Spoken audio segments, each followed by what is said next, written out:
La Bible dit mon peuple périt faute de connaissances. Quand on ne connaît même pas Dieu, il y a des gens qui prient un Dieu qu'ils ne connaissent pas. Quand on ignore la puissance de Dieu, quand on ignore ce que Dieu est capable de faire, et j'aimerais même rectifier, parce que Dieu est capable de faire comme s'il va faire, c'est que Dieu a fait pour toi à la croix, parce que tout est accompli. Il a tout fait pour que l'homme puisse vivre heureux. Alléluia. Que tu puisses vivre comme un prince, parce qu'il est sur le trône, notre Dieu. C'est un roi qui règne, non seulement au ciel, mais qui règne sur tous les royaumes qui existent, au ciel, sur la terre, sous la terre, même dans le monde des ténèbres, c'est Jésus qui règne là-bas. On m'a envoyé une petite vidéo d'une femme en Allemagne, je ne sais pas où. Elle priait, elle était chrétienne, il manquait de rien, c'était une veuve, une vieillard, quelque chose comme ça. Elle cherchait, elle n'avait rien à manger, elle priait dans sa maison pour avoir à manger. Et son voisin entendit qu'elle priait beaucoup, elle entendit sa prière, son voisin c'était un sataniste. Il va aller informer leur maître dans la formation conso, voilà, il y a ma voisine qui est chrétienne. Et pour se moquer, le maître là dit, ok, on va faire un don à cette femme-là. Allez-y la donner beaucoup de biens, de riz, de ceci, cela. Et quand vous lui aurez donné, donnez-la l'information, dites-la que c'est Satan qui t'a offert ces dons. Alléluia, amen. Alors, c'est ce qui a été fait. On a amené les dons à cette chrétienne. Elle priait Dieu. Et puis un matin, on sonne à sa porte. On dit, ok, non, on a venu te donner les dons, tout ça. Et puis on fait entrer des trucs. Elle bénit le Seigneur. Alléluia, amen. Et puis les gars lui demandent, mais tu ne demandes pas qui t'a fait un don. La femme inspirée leur dit, non, je sais celui qui m'a fait un don. Celui qui m'a fait un don a le pouvoir d'ordonner même à Satan de me donner. Quelqu'un dit amen. Et ils sont restés troublés de cette réponse. Il dit, je sais celui qui a fait un don, je n'ai pas besoin de vous demander parce que je le connais. Et celui-là a le pouvoir d'ordonner même à Satan de me donner tous ces dons j'ai besoin. Donc je n'ai pas besoin de vous demander qui a fait les dons. Quelqu'un dit amen. Est-ce que tu connais Jésus? Bien aimé, c'est un roi qui règne. Il ne règne pas comme on l'avait décrit quand j'étais enfant dans le dessin animé, un roi Barbie qui règne sur les trônes mais au ciel. Non, il règne. La Bible dit la terre est son marche-pied. Donc ses pieds sont sur la terre et il est assis sur le trône. Le trône, le ciel est son trône. Donc il contrôle toutes choses dans tous les domaines, que ce soit dans le domaine spirituel, que ce soit dans le domaine sphérique ou quoi là, que ce soit dans le domaine dans la nature, dans la vie comme ça. Jésus règne. Sous la mer, il règne. Il est allé chez les morts, il est allé régner là-bas. Alléluia. Il est allé dominer, régner parmi les morts. Et il est sorti avec certaines personnes qui étaient décédées. La Bible dit, au jour de la résurrection, les tombes se sont ouvertes. Au jour de la résurrection, les tombes se sont ouvertes. Et les morts sont sortis des tombes. Et les gens les ont vus entrer dans la vie. Quelqu'un dit amen. Alors, l'ignorance tue bien aimé. Et cette fille, à cause de l'ignorance, elle s'est retrouvée dans des problèmes. Alléluia. Et moi, ça m'inquiète, ça m'interpelle, bien aimé, l'attitude médiocre du christianisme ou de l'église d'aujourd'hui, des chrétiens d'aujourd'hui, qui ne veulent pas apprendre à connaître Dieu. Les jours de l'enseignement, les chrétiens ne sont pas à l'église. Les chrétiens, ils sont plus à l'église le dimanche. Mais quand on donne l'enseignement, ils ne sont pas là. Quand on enseigne, on peut te permettre de connaître ce Dieu que tu invoques sans l'avoir vu. On t'enseigne à le connaître, à le toucher, à le voir dans ta propre vie. Mais tu n'es pas là les jours d'enseignement. Et les chrétiens viennent dimanche. Alléluia, amen. Non seulement ils ne sont pas là pour être enseignés, mais les chrétiens ne lisent pas leur Bible à la maison. Il y en a qui ramassent leur Bible dimanche pour aller à l'église. Ce dimanche matin, qui commencent à chercher la Bible. Et puis, il la ramasse, il l'amène à l'église. Après l'église, il la jette pour la reprendre dimanche prochain. Et c'est triste. Et ceux qui osent lire la Bible, ils ne la comprennent pas. Parce qu'ils la lisent avec plein de problèmes, de stress de la vie. Ils le lisent, ils ne comprennent pas. Et quand ils comprennent, ils ne pratiquent pas. Quelqu'un dit amen. Il faut que quelqu'un d'autre lise pour eux, que quelqu'un d'autre puisse les manipuler avec les Écritures. Aujourd'hui, les gens sont manipulés, les chrétiens sont manipulés avec des versets bibliques tordus. Et on les manipule, et les chrétiens, bien que chrétiens, ils vivent comme des esclaves. Nous allons lire deux textes. C'est un texte, la parole que nous allons partager ce matin, j'aurais pu l'utiliser en forme d'enseignement, mais comme tu ne viens pas le vendredi, je vais aller portion par portion chaque dimanche pour que tu comprennes quelque chose. Alléluia. Nous allons prendre le premier texte dans le livre d'Ecclésiaste, chapitre 10, versets 6 à 7. L'Ecclésiaste, vous savez, c'est Salomon qui a écrit. C'est Salomon qui est reconnu comme l'Ecclésiaste. Et Salomon, c'est l'homme le plus riche que l'humanité n'a jamais connu.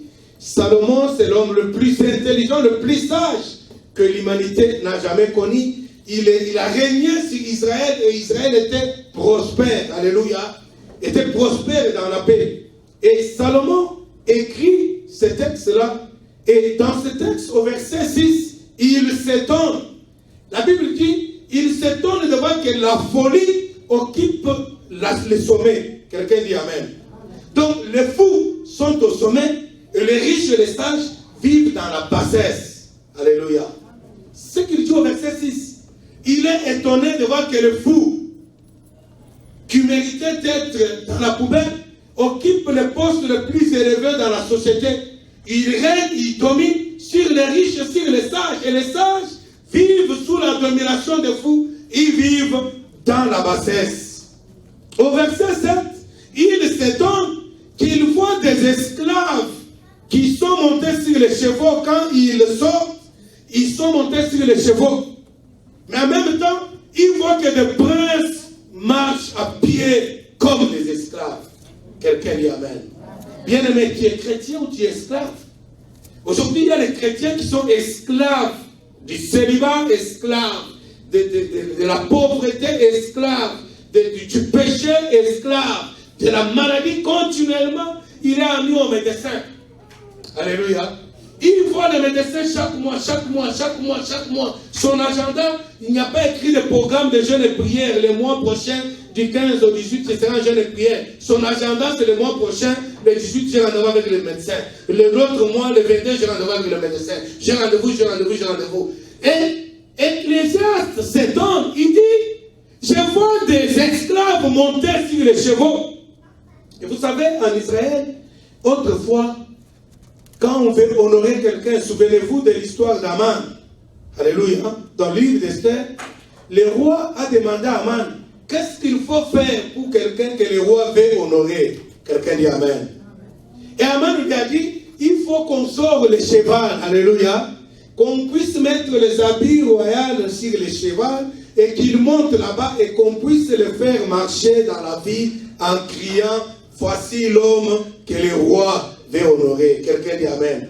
Bien aimé, mais un chrétien, c'est quelqu'un que Jésus-Christ est allé à la croix pour nous honorer. Alléluia. Jésus acceptait l'humiliation de la croix. Jésus acceptait la souffrance, l'opprobre à la croix pour t'honorer, pour te sortir de l'humiliation, de l'esclavagisme, de l'opprobre, de la maladie, et que sais-je encore, pour t'honorer. Quelqu'un dit Amen. Alors il dit, voilà comment on doit honorer, comment on doit faire pour quelqu'un que le roi veut honorer. Je me dis à quelqu'un que Jésus, le roi des rois, nous a honorés il y a plus de 2000 ans, bien-aimés. Il n'est pas question pour toi de vivre comme un esclave, comme une esclave. Et l'Ecclésiaste, il dit, je vois des esclaves monter sur les chevaux et des princes marchant à pied comme des esclaves. Ecclésiaste, chapitre 10, verset 7. Et pour revenir à l'histoire d'Aman, Aman qui ne faisait pas partie du peuple de Dieu, il voulait que Mardoché, loin de Dieu, serviteur de Dieu, puisse le traîner à pied en le tirant avec son cheval, en criant, voici l'homme que le roi veut honorer. Donc, il veut s'approprier la place que méritait Mardoché, et puis il veut que Mardoché se comporte comme un esclave. Quelqu'un dit Amen. Et c'est ce que l'Ecclésiaste écrit. Il dit, je vois des esclaves monter sur les chevaux, et de riches et de princes marchant à pied comme des esclaves. Et cela étonnait, bien-aimés. L'ignorance nous détruit, l'ignorance nous tue. On ignore, on ne connaît pas le Dieu en qui nous avons crié. On ne connaît pas qu'est-ce qu'il a fait à la croix. Comment tu es devenu chrétien, bien-aimé? Si réellement tu es devenu chrétien, on t'a expliqué ce que Christ a fait à la croix. Pour que tu deviennes chrétien, tu ne devrais pas vivre dans la médiocrité. Des années passent, des années après des années. Tu es la même personne. Dans aucun domaine de ta vie, il n'y a progrès. Tu n'as pas évolué. Il n'y a pas évolution. Dans aucun domaine de la vie. C'est pas possible. C'est pas normal. Et tu devrais te révolter parce que tu ne peux pas vivre comme un religieux. Un religieux, c'est quelqu'un qui lit la Bible comme une histoire. Comme une histoire, dit-il Randolph, une histoire qui a existé, qui ne pourra pas exister dans sa propre vie. Un religieux, c'est quelqu'un qui parle d'un Dieu ou qui prie un Dieu qu'il ne connaît pas, dont il n'a jamais rencontré, dont il n'a jamais expérimenté quelque chose. Quelqu'un dit Amen. L'Ecclésiaste s'étonne que les fous occupent les sommets, que les riches sont dans la bassesse, ils vivent dans la bassesse. Le chrétien d'aujourd'hui vit dans la bassesse. Sinon, comment expliquer qu'une fille qui a servi Jésus à l'église, une fille qui a dit oui un jour à Jésus-Christ, puisse se retrouver entre les mains d'un musulman, être humilié de la sorte. Alléluia. C'est la bassesse. Et là, le diable l'a pris esclave. Elle était continuellement chez le médecin. Et les médecins ont dit, il n'y aura pas de solution. Nous n'en avons pas. Voilà, on te laisse comme ça avec une solution provisoire. Alléluia. J'ai dit à la fille, viens demain matin à l'église où je vais prêcher, je vais prier pour toi et Jésus va te libérer. Elle était là à l'église, on a prêché l'évangile et dès qu'on lui a imposé les mains, il est tombé, c'était fini. Jésus est le véritable roi. Il règne sur tous les royaumes qui existent. Il n'y a aucun royaume où Jésus ne contrôle pas, même celui où le diable règne. Jésus domine là-bas. C'est lui qui contrôle là-bas. C'est lui qui permet ce que le diable, toi, frère, ne peut pas faire. Souvenez-vous des choses. C'est Jésus qui a permis ce que le diable devait faire quand il devait commencer et quand il fallait s'arrêter. Bien-aimé, tu vis comme un prince ou comme un esclave. La Bible dit que nous sommes de princes parce que Jésus-Christ est le roi. Il règne et nous sommes de princes. Alléluia. Mais le prince ne peut pas vivre n'importe comment. Nous allons prendre notre deuxième texte dans les psaumes. Psaume chapitre 82, verset 1er jusqu'au verset 7. Je lis au nom de Jésus-Christ. Dieu se tient dans l'assemblée de Dieu. Il juge au milieu de Dieu. Alléluia. Vous comprenez ce texte, bien-aimé? On dit que Dieu, il se tient là, il trône dans l'assemblée de Dieu, pas en dehors. Il trône dans son église. Il se tient là au milieu des enfants de Dieu. Et la Bible dit, il juge au milieu de Dieu. Au pluriel, quelqu'un dit Amen. Bien-aimé, je l'ai toujours dit. Dieu a dit à Moïse dans Exode chapitre 7, Moïse, je te fais Dieu. Quand Moïse était troublé, menacé par Pharaon, il était dans l'inquiétude de sa vie. Il fouillait Dieu, l'envoie voir Pharaon. Dieu envoie Moïse pour affronter Pharaon face à face. Et comme Moïse avait peur du Pharaon, Dieu lui dit, Moïse, je te fais Dieu. Je te donne l'autorité, la puissance de Dieu. Non seulement pour que tu domines sur Pharaon, mais tu domines même sur le diable. Alléluia. Et écoutez, Asaph, c'est un grand adorateur, Asaph. C'est un collaborateur du roi David. Il faisait partie du groupe des chantres qui chantaient, qui adoraient Dieu avec David. Et c'est ainsi qu'il a associé à David, parce que c'est David qui a écrit la majorité des psaumes. Mais Asaph a écrit aussi.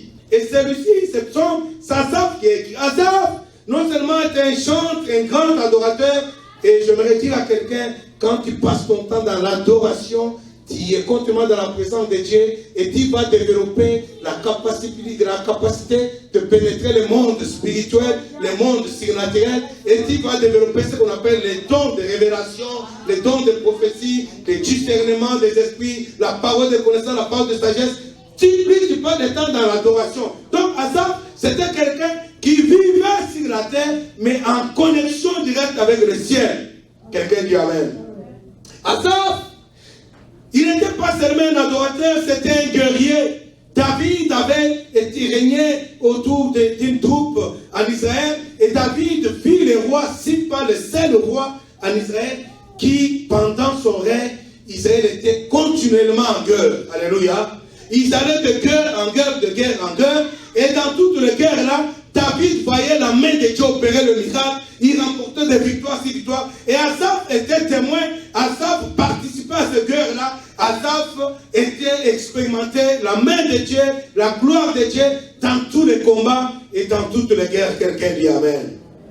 Asaph, collaborateur de David, bien-aimé, il écrit ce texte, et c'est sous l'inspiration divine, c'est Dieu qui parle. Ce texte, c'est un texte prophétique, c'est une prophétie, c'est une révélation. Dieu révèle la situation de son peuple, la situation de ses enfants. Et ce matin, Dieu veut te révéler ta situation, bien-aimé. Il dit ceci, Dieu se tient dans l'assemblée de Dieu. Il se tient au milieu de l'église. Et il juge au milieu des petits dieux. Alléluia. C'est extraordinaire. Pendant que tu souffres, tu gémis des petits sorciers de ton clan, Dieu te considère comme un petit Dieu. Alléluia. Dieu te considère comme lui-même, mais en petit. Dieu te considère comme lui-même, mais en miniature. Dieu te considère comme son héritier. Dieu te considère comme celui qui devrait participer à sa puissance. Dieu te considère comme quelqu'un qui devrait jouir de sa gloire. Dieu juge au milieu de Dieu. Et qu'est-ce qu'il dit dans son jugement? Jusqu'à quand jugerez-vous avec iniquité? Et aurez-vous égard à la personne des méchants? Rendez justice aux faibles et à l'orphelin. Faites droit aux malheureux, aux pauvres. Sauvez le misérable et l'indigent. Délivrez-les de la main des méchants. Ils n'ont ni savoir ni intelligence. Ils marchent dans les ténèbres. Tous les fondements de la terre sont ébranlés. J'avais dit, vous êtes des dieux. Vous êtes tous des fils du Très-Haut. Cependant, vous mourrez comme des hommes. Vous tomberez comme un prince quelconque. Quelqu'un dit Amen.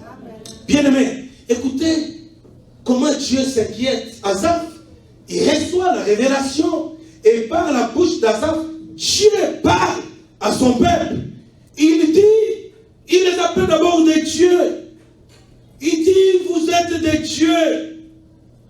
Mais écoutez, mais il s'inquiète, il dit au verset 3, rendez justice aux faibles et à l'orphelin. Bien-aimé, si tu es devenu chrétien ou chrétien, Dieu t'a équipé de la puissance, pas de la puissance d'un premier ministre ou de la puissance d'un colonel de l'armée terrestre. Dieu t'a équipé de la puissance et de l'autorité de Dieu. Quelqu'un dit Amen. C'est ce qu'il dit ici. Il juge au milieu de Dieu. Et il est en train de le blâmer. Le Seigneur est en train de te blâmer. Le Seigneur est en train de blâmer l'église d'aujourd'hui. Parce que l'église a failli à sa mission. Il dit ceci. Je vous ai donné le pouvoir et l'autorité pour rendre justice aux faibles et à l'orphelin. Alléluia. Mais les païens dans nos familles, ce sont des faibles. Spirituellement, ils sont faibles. Dominés par les sorciers de nos villages et de nos clans. Ils sont faibles. Dominés par le péché. Ils sont faibles. Dominés par les diables. Ils sont faibles. Dominés par les maladies. Ils sont faibles. Dominés par la pauvreté. Ils sont faibles. Dominés par le chômage. Ils sont faibles. Dominés par tous ces fléaux qui rongent le monde de ce temps de la fin. Et Dieu s'étonne que ton christianisme n'a aucun pouvoir. Ton christianisme n'a pas d'impact, même dans ta famille. Et Dieu est dans la colère et il juge. Les chrétiens, quelqu'un dit Amen. Dieu te juge, bien-aimé. Écoutez, tu n'es pas devenu chrétienne par hasard. Non. Parce que Dieu a vu, comme il avait vu autrefois avec Moïse, j'ai vu la souffrance de mon peuple. Le peuple dont Dieu parlait en ce temps-là, c'était la famille de Jacob qui était descendu aujourd'hui en Égypte. Quelqu'un dit Amen. Ils étaient descendants d'une seule personne, une seule famille. Ils ont quitté Israël, ils sont allés en Égypte. Et là, en Égypte, ils ont commencé à souffrir, bien-aimés. Et Dieu dit à l'un d'eux, leur fils, Moïse, Dieu lui est apparu. Il dit, Moïse, j'ai vu la souffrance de mon peuple. Je suis descendu auprès de toi pour que toi, tu ailles libérer ce peuple-là. C'est la même mission, bien-aimés. Alléluia, amen. C'est la même mission du christianisme d'aujourd'hui. Dieu, parfois on clame, oh, le Seigneur ne change pas, il est le même hier, aujourd'hui, éternellement. Oui, la mission qu'il avait donnée à Moïse, mais c'est la même mission qui a fait que tu sois chrétien. C'est la même mission, c'est pour cette raison que tu es là. Parce que non seulement Dieu voulait te sauver toi, mais Dieu veut sauver une multitude derrière toi. Une multitude qui souffre de la part du diable. Moïse, Dieu l'a tiré des eaux, pas parce qu'il voulait sauver Moïse, mais parce que derrière Moïse, il voulait faire de Moïse un instrument pour sauver toute sa famille qui souffrait de la part de Pharaon. Et Moïse, quand on l'a tiré des eaux, il est allé chez Pharaon, il a oublié la mission. Alléluia. Il y a les gens, quand ils trouvent un petit travail de rien du tout, quand c'est un peu calme, ils oublient tout. Il oublie tout. Le pire, il oublie même Dieu qui lui a donné ce petit travail. Quelqu'un dit Amen. Amen. Avant le travail, oh, je le prie, oh, priez, pasteur, priez pour moi. Lui-même, il prie, il demande la prière du pasteur, il demande la prière de tout le monde. Et dès qu'il a un petit travail, un peu d'argent dans son compte, il finit un peu de petites dettes qu'il est stressé, il oublie tout. Pire, il oublie même d'aller à l'église. Alléluia. Moïse, quand on l'a tiré des eaux, il s'est retrouvé chez Pharaon, il mangeait bien. Et il a oublié complètement. Alléluia. Bien-aimé, Dieu nous interpelle ce matin. Il dit, rendez justice aux faibles et à l'orphelin. Tu dois être un homme de jeûne et prière pour prier pour ceux qui souffrent dans ta famille. Quelle est la situation de tes parents? Toi qui as encore la chance d'avoir les parents, quelle est la situation? J'ai laissé un jeune homme avant-hier ici. Un chrétien, un très bon chrétien. Et quand je parle avec lui, c'est pas le Saint-Esprit me pousse à lui poser la question, mais ton père, il est où? Il dit, ah, c'est pas là où il est, ça fait des années, bon, il s'est séparé avec ma mère. Et puis, il se met à parler, à sortir toute la haine qu'il avait de son père, la haine. Oh, il m'a traité ma mère, et voilà, et ceci. Je l'ai observé, les jeunes hommes avaient la haine. Je lui ai dit, petit, avec ça, tu n'iras pas au ciel, tu vas aller en enfer. Il dit, mais qu'est-ce que j'ai fait? Celui qui nous a abandonnés. Il dit, petit, la Bible dit, honore ton père et ta mère, afin que tu vives longtemps et errer sur cette heure. La Bible ne dit pas honore ton père parce qu'il était bien avec ta mère. Honore ton père, point un coup de carré. Même s'il était sorcier, honore-les. Même s'il est magicien, honore-les. Même s'il est le diable, honore ton père. Pas honore ton père parce qu'il était bon. Honore ton père et ta mère, point barré. Alléluia, amen. Bien-aimé, l'ignorance. Mais c'est un très bon chrétien. Mais il ignorait ça. Il me dit, mais j'ai jamais entendu ça. Il dit, oui, mais tu l'as entendu aujourd'hui. Dès que tu sors ici, commence à chercher ton père. Cherche-le. Quand tu vas le voir, dis-lui, écoute papa, je suis désolé. Je ne veux pas me mêler dans vos affaires avec ta femme. Je lui dis, petit, celle que tu appelles maman, c'est la femme de ton père. C'est toi qui la prends pour maman. Mais ton père ne l'appelle pas maman. Alléluia. C'est la femme de ton père. Alors ne te mêle pas de ces affaires-là, tu ne comprendras rien. Alléluia, amen. Je lui dis, tu ne comprendras rien parce que si tu parlais avec ton père, il va te dire les choses, tu vas penser que ta mère aussi, elle est démon. Maintenant, tu as écouté ta mère, elle t'a dit des choses. Je ne suis pas l'avocat de ton père, mais ce que je te demande, cherche ton père. Dis-lui, écoutez, mon ami, je te demande pardon parce que j'avais la haine contre toi. Je ne veux pas m'ingérer dans vos affaires. Je ne sais pas qu'est-ce qu'il y a ou qu'est-ce qu'il y a entre toi et ta femme. C'est que moi, je sais que je suis chrétien et le Seigneur m'a parlé de t'honorer. Je mérite aujourd'hui te demander pardon et je te promets de t'honorer comme papa. Point barré. Alléluia, amen. L'ignorance, bien-aimé. Dieu t'a sauvé parce que derrière toi, il y a plein de gens qui souffrent. Plein de gens qui sont esclaves du diable. et Dieu, voulant sauver toute cette multitude de ta famille, il est venu vers toi, comme il a été vers Moïse. Et depuis que tu es chrétien, qu'est-ce que tu fais? Tu pries égoïste, même dans tes prières. Tu pries pour toi-même, tu pries toi-même. La Bible dit, vous demandez beaucoup, vous ne recevez pas, parce que vous demandez mal. Quelqu'un dit Amen. Dieu se tient dans l'assemblée de Dieu. Il juge au milieu de Dieu. Il dit, jusqu'à quand jugerez-vous avec iniquité? Et aurez-vous égard à la personne de méchant? Rendez justice aux faibles et à l'orphelin. Faites droit aux malheureux et aux pauvres. Alléluia. Sauvez le misérable et l'indigent. Délivre-le de la main des méchants. Vous savez, les méchants, c'est le diable. Il vient pour détruire.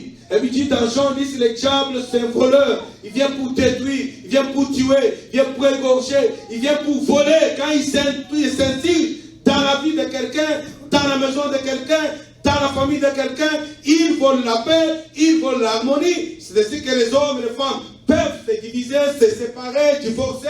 Et puis la femme, si c'est la femme qui garde l'enfant, elle va intoxiquer l'enfant pour les enfants, pour dire c'est votre père qui est ceci, qui est cela. Si c'est le papa aussi qui va avec les enfants, il les montre contre la maman. Et le diable est au milieu, il tire le ficelle, il les oppose les uns les autres parce qu'il vole l'amour, parce qu'il vole la paix, parce qu'il détruit les relations humaines. Le diable, c'est méchant. Délivrez-les de la main de méchants. Mais les démons, c'est de méchants. Qu'est-ce que vous imaginez, cette petite fille, 6 mois de perte de sang, maintenant il était, mon ami sceptique là, stérilé, et puis elle est continuellement en train de prendre des médicaments chaque jour. Mais elle est troublée, elle est entre les mains de méchants. Les démons, c'est de méchants. Ils viennent pour détruire, ils viennent pour égorger, ils viennent pour s'aimer les troubles. Regarde, aujourd'hui, tu dis, tu pries, mais toi-même, tu es devenu esclave de méchants. Verset 5. Ils n'ont ni savoir, ni intelligence. Ils marchent dans les ténèbres. Alléluia. Bien-aimé, ta famille. Regarde ta famille. Je me dire à quelqu'un, regarde bien dans ta famille. Ton père, ta mère, qu'est-ce qu'ils sont devenus? Regarde autour de toi tes frères, tes sœurs, comment ils vivent. Regarde tes tantes, tes oncles, tes cousins, comment ils vivent. Regarde ta nation, bien-aimée. J'aimerais dire à l'homme noir, s'il m'écoute, il y a plein de promesses dans la Bible dont Dieu parle que les salis iraient en Afrique. Quelqu'un dit Amen. Alléluia. Les gens font les études, ont compris que la lumière de Dieu avant le temps de la fin visitera le pays d'Éthiopie. Et de là, la délivrance des nations sortira de là. Elle va aller dans les lieux, dans le nord. Dans le nord, c'est vers l'Occident pour apporter la lumière. Alléluia. Amen. Est-ce que les Noirs ont compris cela? Ils font tout pour imiter l'homme blanc. Ils sont complexés. Ils vont aller chercher la puissance en Amérique. Les autres vont chercher la puissance au Nigeria. Et Dieu, il est là tout près de toi. Alléluia. Bien-aimé, Dieu s'inquiète. Dieu nous interpelle parce que l'église de Dieu, l'église de Dieu doit être glorieuse. L'église de Dieu doit attirer le malheureux. Et on parle ici de malheureux, on parle des pauvres, on parle des orphelins, on parle de misérables, on parle des indigents. Et la Bible dit au verset 4, délivrez-les de la main des méchants. Toute cette liste-là, les malheureux, les indigents, les pauvres, les orphelins, tous ces gens-là, ils sont victimes de méchants. Et Dieu interpelle son peuple. Dieu juge son peuple. Il juge ses enfants. Non seulement il dit, vous n'êtes pas de mes enfants, je vous ai donné le pouvoir de Dieu pour aller juger. C'est la même mission que Dieu a dit à Moïse. Va dire à Pharaon, laisse aller mon peuple. Bien-aimés, il y a dans nos maisons certains frères, certaines sœurs que nous appelons des païens, mais Dieu les appelle mon peuple. Alléluia. Dieu les appelle mon peuple. Et il te dit à toi d'aller dire au diable, par des jeûnes et des prières, ordonner au diable de libérer tous les païens qui sont captifs du diable dans ta famille. C'est le peuple de Dieu. Dieu a dit à Moïse, va dire à Pharaon, Dieu a dit, laisse aller mon peuple. Quelqu'un dit Amen. Le verset 6, Dieu, il s'exclame avec regret, j'avais dit, vous êtes des dieux. Vous êtes tous des fils du Très-Haut. Est-ce que quelqu'un comprend ça? Être chrétien, c'est être fils et fille du Très-Haut. Cependant, vous mourrez comme des hommes. Vous tomberez comme un prince quelconque. Je vais expliquer par là et puis on va prendre le temps de prier, bien-aimé. Écoutez, Dieu t'a créé, il t'a donné, il t'a créé à son image, selon sa ressemblance. Il t'a donné son pouvoir, il t'a donné sa puissance que tu n'utilises pas parce que tu ignores. Tu es comme ces bien-aimés, nous autres Africains là. Vous trouverez des gens, les pays où les sous-sols comme mon pays, le peuple est assis sur un sol et sous-sol plein de richesses. C'est un scandale géologique. Et ce peuple-là est misérable, malheureux et ignorant. Ils veulent tous aller en Occident, mais ils laissent leur pays, tout l'Occident, envie leur pays, tout l'Occident, faire s'accaparer un autre pays. Et mon peuple, lui, va aller en Occident. Bien aimé, quelle ignorance. Et c'est ça les chrétiens, l'église d'aujourd'hui. Ils sont assis sur plus puissant que la bombe atomique, mais ils ont peur des sorciers, ils ont peur des francs-maçons. Ils subissent la loi des autres. La Bible dit d'Ecclésiaste qu'il a vu la folie occuper le poste, le sommet, et il a vu les sages dans la bassesse. Aujourd'hui, tu règnes où, toi chrétien?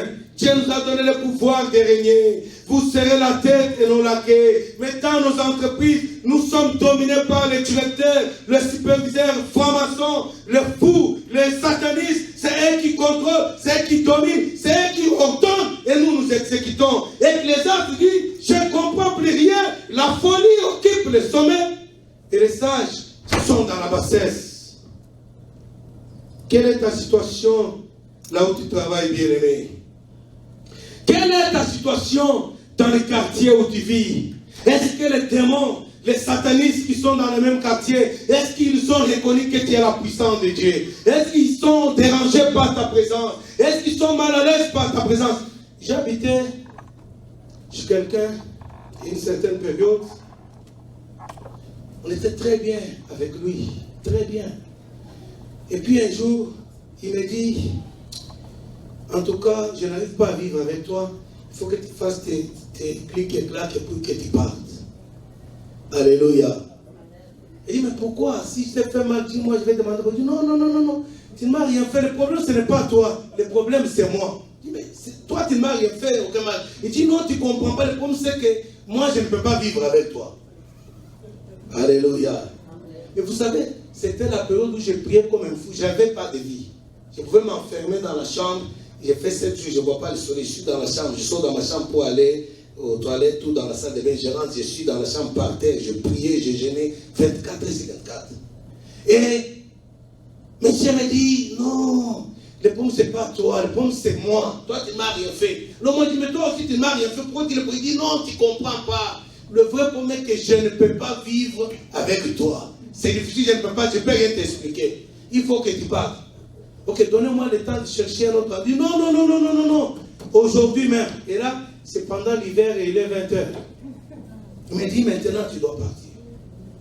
Je me suis retrouvé dans la rue. La nuit, pendant l'hiver. Alléluia. Est-ce que tu déranges là où tu habites? Est-ce que dans les quartiers où tu vis, est-ce que les voisins savent que quelqu'un de pas normal est arrivé là? Est-ce que si l'avenue, on sait que quelqu'un qui nous trouve est arrivé là? Est-ce que tes voisins, est-ce que tes collègues au travail, est-ce que ton supérieur a peur de toi? Alors c'est quel Dieu tu as crié? Christ, s'il vit en toi, les satanistes savent, ils savent détecter, voir que cet homme est dangereux pour nous. Cette femme est dangereuse pour nous. Si tu n'inquiètes pas, alors tu dois t'inquiéter toi-même et te poser la question si réellement il est dans ta vie. Bien-aimé, il dit au verset 6 de Psaume 82, j'avais dit vous êtes des dieux, vous êtes tous des fils du Très-Haut. Les fils du Très-Haut, c'est-à-dire les héritiers du royaume. Et le royaume de notre Dieu, il n'y a pas la mort, il n'y a pas la maladie, il n'y a pas la pauvreté. Nous voilà notre héritage, bien-aimé, nous sommes héritiers de ce grand royaume.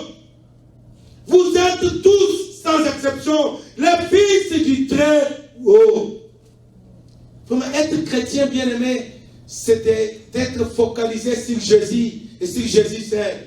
De ne penser que la puissance et la gloire de Dieu, rien qu'à cela, c'est pas se laisser troubler par des petits problèmes de la vie. Même si tu n'as pas de mauvaises nouvelles, sois rassuré. Tant que Dieu n'a pas dit le dernier mot, rien ne pourra t'arriver.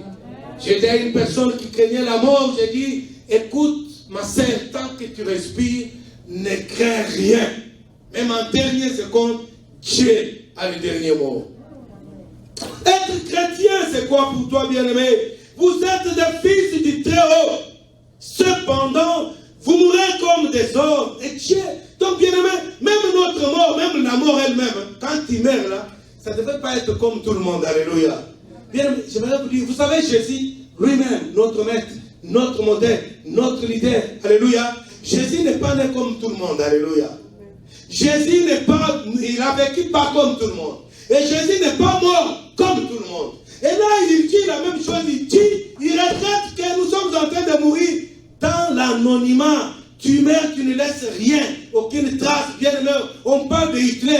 Vous savez pourquoi? Parce qu'ils ont marqué leur saison, leur génération. Et toi, chrétien, que penses-tu quand tu mourras? Après combien de temps les gens se souviendront de toi? Déjà, tu es vivant, dans ta famille, tu n'as même pas d'impact. Alléluia. Dans la société, tu n'as pas d'impact. Là où tu travailles, pas d'impact. À l'église même, tu n'as pas d'impact. Parce que si tu avais l'impact à l'église, on allait voir. Et la sœur s'était pour s'y acclamer, louer, adorer. Sans impact, tu n'as pas d'impact. Même à l'église, pas d'impact. Et si tu n'as pas d'impact à l'église, les démons et les sorciers savent que tu n'as pas d'impact. Tu ne les inquiètes pas. Dans le monde surnaturel, qui est le vrai monde, qui domine, qui contrôle ce que nous vivons dans la réalité, si tu n'as pas d'impact, voilà pourquoi tu es malheureux. Avec la Bible, mais malheureux. Avec la richesse, mais malheureux. Écoutez, bien-aimé, Dieu dit que tu es fils et fille du Très-Haut. Qu'arrivera-t-il après ta mort? Les gens se souviendront de quoi? On va se rappeler de toi pour qu'est-ce que tu as fait, qu'est-ce que tu faisais, qu'est-ce que tu étais. Et Dieu, dans sa pensée, il ne veut même pas que tu meurs comme n'importe qui. Il dit cependant, vous mourrez comme des hommes. Je vais dire à quelqu'un, nous ne sommes pas des hommes ordinaires. Nous ne sommes pas des messieurs, des messieurs, dames comme tout le monde. C'est Dieu qui dit ça. Il dit, vous êtes le fils du Très-Haut, mais vous mourrez comme des hommes. En d'autres termes, vous êtes le fils de Dieu, vous êtes de Dieu, vous n'êtes pas comme des hommes ordinaires. Ne mourrez pas comme des hommes ordinaires. Or, si on ne peut pas mourir comme un homme ordinaire, ne vivons pas comme des hommes ordinaires. Quelqu'un dit Amen. Vous mourrez comme des hommes. Bien-aimé, vous savez, Moïse, quelqu'un connaît Moïse. Moïse n'est pas mort comme un homme ordinaire. Moïse, Dieu lui-même est descendu du ciel pour organiser les obsèques de Moïse. Quelqu'un dit Amen. Je ne sais pas si tu sais ça. Un homme sur la terre dont Dieu s'occupe de l'enterrement. Comment est-ce que ça va se passer le jour de ta mort? On va appeler même les entrepreneurs pour faire des cotisations. Donc, alléluia.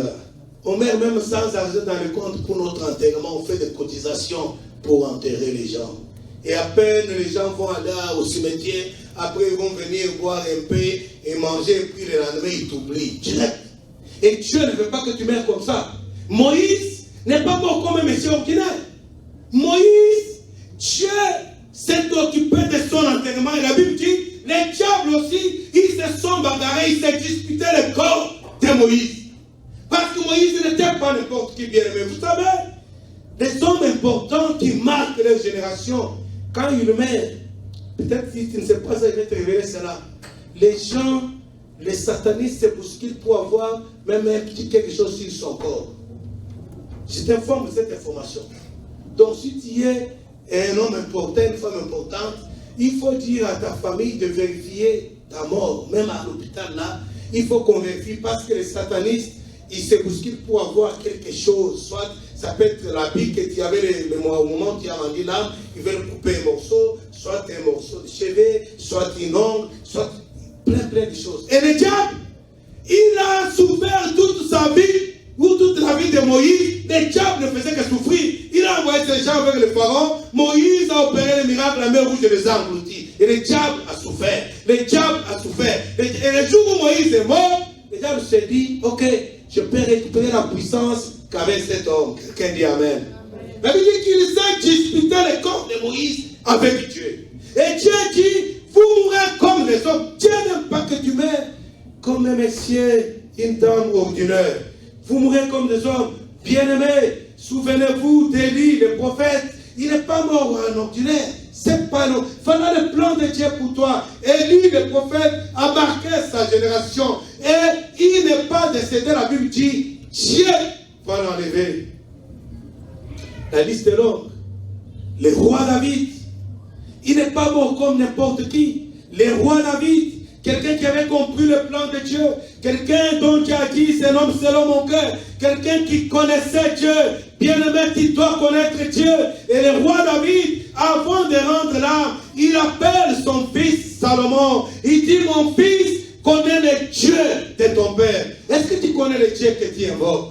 Mon fils connaît le Dieu de ton père. Il instruit son enfant à connaître qui est Dieu dans sa puissance, dans ses richesses, dans son amour, dans sa sainteté, dans sa gloire. Connais le Dieu de ton père. Et le roi David, ce n'était pas n'importe qui. Souvenez-vous de l'histoire de Goliath. Le roi David qui n'était pas n'importe qui connaissait Dieu, il a trouvé le peuple de Dieu 40 jours durant. Ils étaient en train de trembler devant un incirconcis. Ils étaient en train de troubler. Ils avaient peur d'un incirconcis. C'est ce que Salomon, son fils, a écrit. Les fous occupent le sommet, les sages sont dans la bassesse. Il a trouvé que devant Goliath, Israël, pourtant peuple de Dieu, était dans la bassesse, était dans l'humiliation. La Bible déclare, chaque matin, Goliath s'avançait, il lançait un défi au peuple de Dieu. Et le peuple de Dieu retirait en tremblant et il tombait. Qu'est-ce qui arrive dans ta vie chaque matin? Il y a un Goliath qui se lève, qui te lance un défi. Oh, c'est une maladie incurable. Il fallait les pensées qui te viennent quand tu te lèves de ton lit. Un Goliath chaque matin. La Bible dit chaque soir aussi. Quand Israël voulait se reposer un peu, il venait troubler le sommeil du peuple de Dieu. Il venait là, il lançait un défi. Est-ce que tu dors tranquillement ou tu n'as pas sommeil? Il y a des gens qui ne dorment pas. Ils ont des soucis. Quand ils montent sur le lit, tes Goliaths, au lieu d'avoir même un seul Goliath, toi tu as plusieurs Goliaths. Ils viennent dans ton sommeil, ils te rappellent que ça ne va pas, plus rien ne marche. Tu regardes, et tu es sur le lit et tu n'as pas sommeil parce que Goliath est en train de te troubler, Le peuple de Dieu ont fait ça 40 jours parce qu'ils ignoraient la puissance de leur Dieu. Et David est arrivé, le seul qui connaissait qui est Dieu. Il s'est étonné. Il a dit, mais qu'en fera-t-on? Quel donnera-t-on à celui qui va tuer cet incirconcis qui se plaît à se moquer du peuple du Dieu très haut? Et quand il avançait devant Goliath, il a dit aujourd'hui, alléluia. Bien-aimé, je veux que tu dises à tes problèmes, c'est aujourd'hui.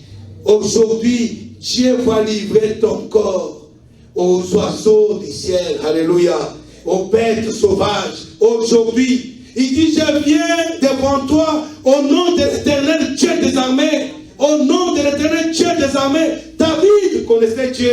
Et voilà pourquoi aujourd'hui, nous parlons de David. Il est mort depuis des siècles, mais il n'est pas mort comme un monsieur ordinaire. Des siècles après, on parle de David. Dieu est troublé. Il dit, vous êtes des dieux et vous vivez comme des messieurs ordinaires.